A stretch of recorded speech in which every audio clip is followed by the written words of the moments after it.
Уран дулааны цаг ирж аялал амралт зугаалгын цаг эхэлсэнтэй холбогдуулан онцгой байдлын байгууллагаас гол усны ослоос үрсэн сэргийлэх чиглэлээр завт эргүүл, морио эргүүл, явган эргүүлийг томоохон гол нуурын нэрийг дагуу зохион байгуулж байна. Энэ мэт гол усны ослоос үрсэн сэргийлэх чиглэлээр хийж хэрэгжүүлж байгаа арга хэмжээ гол усны нөхцөл байдал болоод үрсэн сэргийлэх мэдээллийг онцгой байдлын цаг нэвтрүүлэг энэ удаад онцлон бүргэж байна. Он гарсаар улсын хэмжээнд 7 дугаар сарын 7-ны өдрийн байдлаар 12 аймгийн 26 суманд 42 удаагийн гол усны ослын тохиолдол бүртгэгдээ. Үүний 8 хүүхэд 16 том хүн байна. Өнгөрсөн оны мөн үетэй харьцуулахад тохиолдлын тоо 19 хувиар амнасаа алдсан иргэдийн тоо 23 хувиар буурсан хэдий ч сүүлийн 5 жилтэй харьцуулахад өндөр үзүүлэлт юм а. Сүүлийн 5 жилийн усны ослын тохиолдлын 69% нь зуны улиралд, усны ослын улмаас нас урсан иргэдийн 76% нь зуны улиралд буюу 41% нь зөвхөн 7 дугаар сард амь насаа алдсан байна. Усны ослын тохиолдлыг өмнөх оны мөн үетэй харьцуулж үзэхэд усны ослын тохиолдлын тоо 19 хувиар, усны ослын улмаас амь насаа алдсан хүний тоо 23 хувиар буурсан хэдий ч 21 жилийн дунджаар аваад үзэхэд жилд дунджаар 97 хүн усны ослоос амь насаа алдсан байна. Энэ 97 хүн усны ослоос амь насаа алдсан нь нийт гамшиг аюул төзөгдөл ослын улмаас амь насаа алдсан иргэдийн 42% болж байна. За үсэн онцгой комиссийн 2 удаагийн албан даалгавар, онцгой байдлын ерөнхий газрын 2 удаагийн албан даалгавар холбогдох үүрэг чиглэлийг бол Төвөр нутгийн онцгой байдлын газар хэлц бүх чиглэлээ бол үүрэг чиглэлийг өгöd байна. За сэрэмжлүүлэх үүднээс завь тэргүүлүүд болон хөдөлгөөнд эргүүл, машин болон явган эргүүлүүдийг томоохон гол нүүр мөрөнтэй аймагуудад явуулж эхэлсэн. Судалгаанаас харахад Улаанбаатар хот орчмын Туулгол, Хамуул, Баянзүрх, Налах дүүргүүдийн нутаг дэвсгэрт 18 хүртэлх насны хүүхэд, 21 нас хүртэлх насны залуучууд амь насаа хамгийн их алджээ. Гол усанд амь насаа алдсан иргэдийн хувьд зориултын бус хийлдэг гудас, хийлдэг тоглоом дээр хөвж тоглож байгаад осолдог тохиолдол цөөнгүй байна. Харин бага насны хүүхдүүдийн хувьд эцэг их асран хамгаалагчийн хариуцлагагүй байдлаас шалтгаалan гол нуурын нэрэг дээр тоглож байгаад хөл алдаж амь насаа алдах тохиолдол хамгийн өндөр байгаа юм. Завь тэргүүл гарснаас хойш одоо иргэд халуунт цаг агаар халуун байгаа учраас одоо иргэд гол ус бараадах одоо голоор амралт зугаалгыг их байгаа. Хүмүүс аригтаас сэтрүүлэг хэрэгснээс болоод хоорондоо нөгөө голын ирэг дээр ирээд хүзэр тоглоо суучдаг. Тэрнээс болоод хүүхдүүдэд анхаарал хандуулж чаддаг. Тэндээс болоод хүүхдүүд нэгсдэх ариг сувдурсан үедээ одоо бие биедээ бардаж одоо гол усан сэлдэг, бие басин сэлдэг гэж бие биедээ бардаж гол ус руу орох тийм эрсдлүүд ихээр эцэг эхчүүд хүүхдүүдэд анхаарлаа сайн хандуулах хэрэгтэй. Дээрээс нь нэмээд одоо энэ хийлдэг завийг одоо хүмүүс их ашиглаж байна. Одоо ямар ч баталгаат биш. Энэ өөрөө эрсдэл дагуулж байгаа. За манай цагдаагийн байгууллагаас болохоор завь тэргүүл дээр гарч уулзгүй зөрчлөөс урьдчилан сэргийлэх маягаар одоо тэнгүүтээ гол ус ямар нэгэн сэрэмжлүүлэг хөргүүлэн ажиллаж байгаа. За яагаад хөргөлүүлээ ажиллаж байгаа гингүүд нөгөө бага насны хүүхдүүдтэй явж байгаа амар зугаалж байгаа иргэд маань ариг согтууруулгуудаа хэрэглэсэн зүйлтэй үедээ хог хаях ч юм уу гал ус түлж энэ тэнд ингээд гал гарах үнслэл нь болоод байгаа. Тэрнээс гадна болонгууд бага насны хүүхдүүдэд анхаарал боломжгүй гол руу ганцаар энэ тэнд тоглоод за миний хүн ингээд голтойгоо ойрхон жоохон тоглолцгоо. За аав нь ингээд найзуудтайгаа ингээд суучих гэх зэргийн баг жижиг алдаанаас үүсээд гарч олцсгүй одоо том асуудлууд үүсдэг. Тэрнээс урьдчилан сэргийлээд бид нэр онцгой байдлын нийслэлийн онцгой байдлын аврах ангийнхантай хамтран урьдчилан сэргийлээд заваар явах явган сэрэмжлүүлэг хүргэж бусд анхаарал болгоомж гарч улц үйлчлэлээс урьдчилан сэргийлээ ажиллаж байна. Ер нь гарсан зөрчил нь одоо хог хаях, ил задгаа бийц одоо нэг майхнаас нөгөө майхны хооронд 200 м байхад тэрний завсар нь бийцдэг. Нөгөө үр хүүхдүүд нь тэнд тоглолдог, хог хаядаг. Нөгөө хог нь хийсээд гол руу урсдаг. Ямар нэгэн байгаль орчинд бохирдол үүсгдэг. Энэ нийтлэл хэвчлээ одоо түгээмэл гаргаж байгаа хүмүүс. Сэлэг аймгийн хэмжээнд усан тосолцсон иргэдийн сүүлийн 10 жилийн судалгаагаар усан тосолдох эрсдэл бүхий зэгүүд дээр онцгой байдлын газрын бүрэлдэхүүн урьдчилан сэргийлэх самбар болон хаалт ажиллах хийсэн ч тухайн цэг дээр одоо иргэд маань усанд орж амь насаа алдах тохиолдол гарсаар байна. 2025 оны 7 сарын байдлаар Сэлэг аймгийн хэмжээнд 5 удаагийн усны ослын дуудлага бүртгэгдсэн байна. За дээрх усны ослын дуудлагаар нэг хүүхэд 4 том хүн харамсалтайгаар амьдсаа алдсан тохиолдол одоо гарсан байна. За усны ослын дуудлагын шалтгаан нөхцөлийг авч үзвэл бага насны хүүхдийг харан ялтгаар орсноос болж архи сутуурлах төрлийн зүйл хэрэгэлсэн үедээ мөн дээрэс нь одоо таньж мэдээгүй голд сэрүүлэх зорилготой голын усанд орсон тохиолдол гарсан байна.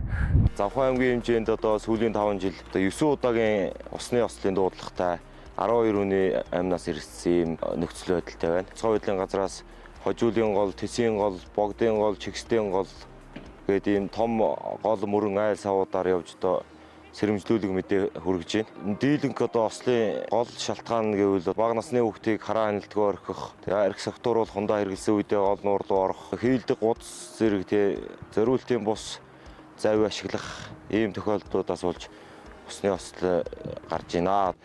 Би нэг аврах гэж орсон, дээрээс нь согтуул хундааны зүйл хэрэгэлсэн гэсэн юм байгаа. Бидний нэг согтуугийн тогтоох боломж явах зөвхөн цагдаагийн болон цуг байсан хүмүүсээс авсан мэдээлэлээр бол бид нар ууж байгаад архиа гарах гэж усанд орсон гэдэг ийм мэдээллүүдийг ярьж байгаа. Тэгээд одоо сэрэмжлэх үүднээс бол архи согтуул хундааны зүйл хэрэгэлсэн үед усанд орж архиа гаргана гэдэг бол хамгийн буруу зүйл шүү. Тэгээ гарах боломжгүй. Биеийн дулааныг тэнцвэртэй байжлаж ижил архи гардаг болохоос хүйтэн байлгаж иж архи гарна гэсэн онцлог байхгүй. Тийм учраас дээрэс нь орцгол уснаас ингээд бид нар үүрэг гүйцэтгэх явж явах энэ явцад яаж ийм гэхээр иргэд маань маш их буруу барилж байна. Их өндөр иргэдтэй газар майхнаа бариад ингээд барилж байна. Тэгээ хүүхдүүд бол тэр усны гүнийг мэдэхгүй шүү дээ. Бага насны хүүхд гэдэг хүүхд маань одоо манай иргэд хүүхдээ усанд оруулж тоглолтоо миний өвдгөр байсан ус чинь гүйхэн үнийг өвдгөл дөгөж хурж ийсдэг гэдэг юм ярьж байна. Тэгэхээр иргэдээ одоо насан туршууны өвдгөр байгаа ус хүүхдийн маань хаагур татгалаа те. Тэр хүүхд бол хүүхд болон том хүн гараараа дарж босдог учраас тэгэл гараа дараад гар нь хөрөхгүй ус залгиддаг, цацдаг ийм тохиолдлуудаас болоод бас хүнд байдал орсон нөхцөл байдлууд байна л. Сүүлийн үед хүүхдүүдэд хийлдэг гудсан дээр болон хийлдэг тоглоом дээр аргамжичаад тэгээд одоо хөвөлөд тоглож байгааг орхичдаг. Гэтэл нөө завь нь холбироод унцдаг тохиолдол юу хийлдэг гудсан холбирдог тохиолдол байна. Тэр хүүхдүүд чинь юун дээр хийлдэг тоглоом дээр ингээд сугаар нь твтээд орчих. Тэгмүүд ядраад гараа өргөхдөр доошоо орчдөг юм тохиолдлууд бас их байна. Тийм учраас нэг хийлдэг тоглоом авч хүүхдүүдэд тоглуулж байгаад их найдах бол одоо бас шаардлагагүй байна л гэдгийг хэлэх гээд байгаа юм л та.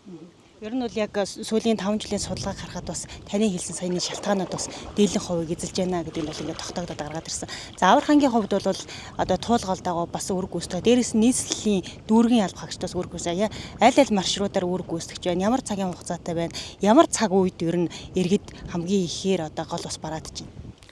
За бид бүгд эндээс энэ бид бүгд ярьдгаар хар усан тохоогоос доошоо юуны зайсан гүр хүртэл урсж байгаа. Доотлын бүлэг маань болох дээр зайсан гүр сонсголын гүр хүртэл урсж байна.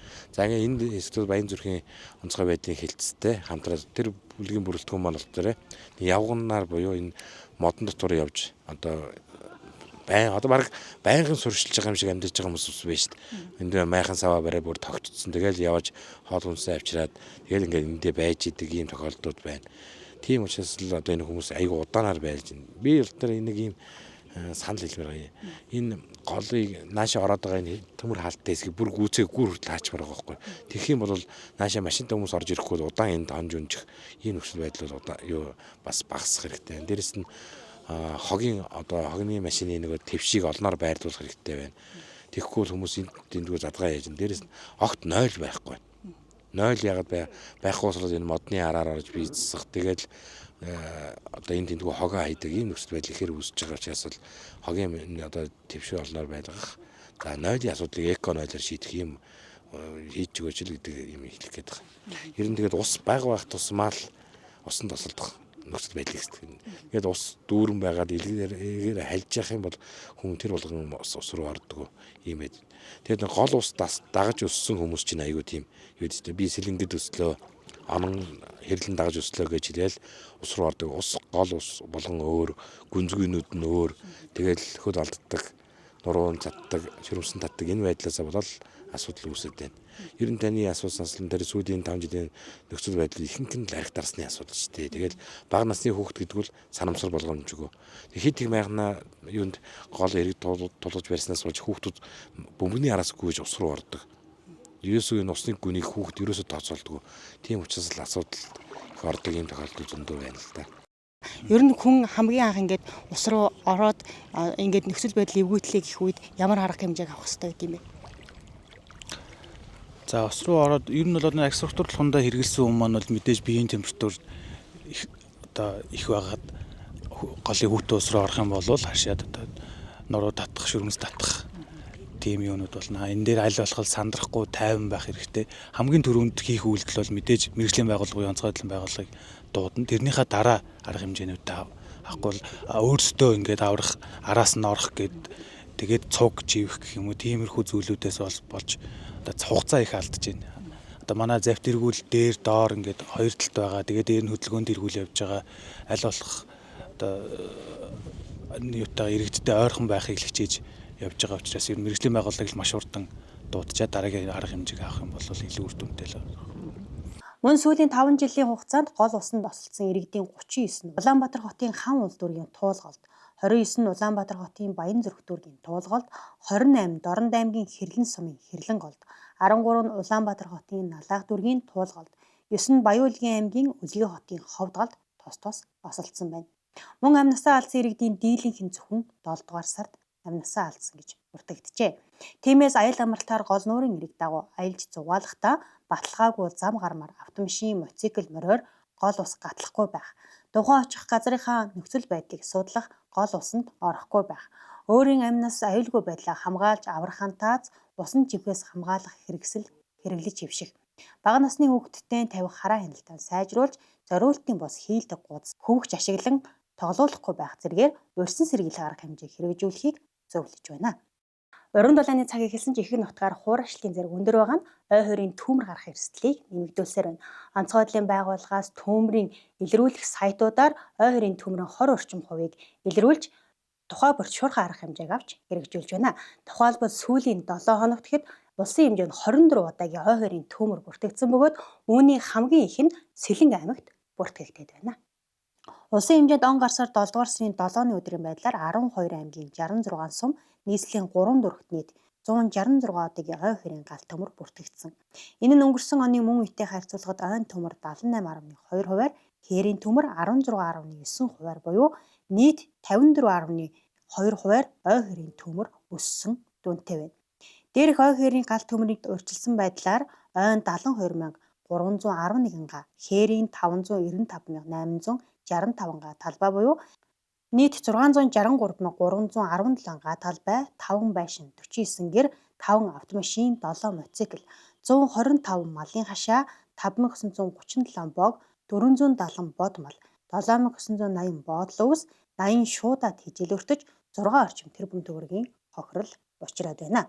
Түүмрийн 20 орчим хувийг нь бол онцгой байдлын байгууллагын өдөр тутмын хиймэл дагуулын мэдээлэл буюу дэлхийн одоо энэ халуун цэг илрүүлдэг 4-5 одоо сайтаас байнгын хяналтын цэгээр илрүүлж байгаа. Байнгын хяналтын цэгээр илрүүлээд тухайн өөр нь одоо арга хэмжээ авч хүн хүч хэрэгслээ ингээ хуваарлаж ажиллаж байна. Говийн бүс буюу энэ бүсцсэн хэлбэрээр зохион байгуулагдж байгаа говийн бүс төвийн бүсүүдээс онцгой байдлын байгууллагын анги салбар нэгжүүдээс 200 гаруй албаагчдыг одоо бид нар татаж төмөр унтраах үйл ажиллагаанд оролцуулаад ингээд ажиллаж явж байна. Хуулийн хугацаа дууссан боловч одоо байгаль дээр бол хуурайшлт нэн ихтэй байна. Аюулын зэрэг өндөртэй. За ялангуяа амралтын өдрүүд иргэдэд бид нар өрсөн сэргийлэх арга хэмжээг зохион байгуулад иргэдэд мэдээлсээр байтал нөгөө хайхрамжгүй санамсар болгоомжгүй үйлдэлээс болоод ойрын төмрийн энэ тохиолдлын тоо буурахгүй байна. Дээр бүртгэгдсэн ой хоёрын төмрийн 19.1%-ийг төмрийн дулааны цэг илрүүлэх сайтуудаар 3.9%-ийг нислэг тэргээр тандалтын илрүүлж шуурхай арга хэмжээг авч ажиллаж байна.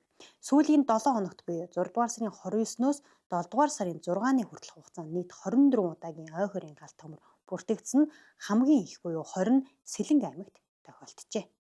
Баяр наадмын амралтын өдрүүдэд иргэд та бүхэн хөдөө орон нутгийг зорихдоо тухайн орон нутгийнхаа онцлогийг судалж ой хоёрын төмөр, гол усны осол, уярын аюулаас өрсөн сэргийлэх арга хэмжээг хэрэгжүүлж, мэргэжлийн байгууллагаас өгч байгаа заавар зөвлөмжийг дагаж өрсөн сэргийлэх арга хэмжээг хэрэгжүүлэхийг зөвлөж байна.